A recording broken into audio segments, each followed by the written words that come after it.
Mga benepisyo ng langka at mga sakit na nagagamot nito.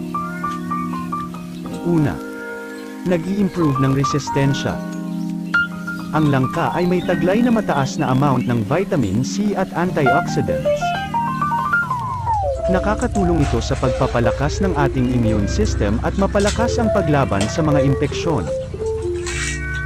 Pangalawa, nakakadagdag ng enerhiya. Ang 100 gramo na serving ng langka ay may taglay na 94 calories at siksik sa good carbohydrates. Ang pagkonsumo nito ay nakakapagbigay agad ng agarang lakas sa ating katawan. Ang asukal na taglay ng langka ay madaling ma-digest at napakamasustansya pa sa ating kalusugan. Pangatlo, nagpapabuti ng cardiovascular health at nagre-regulate ng blood pressure.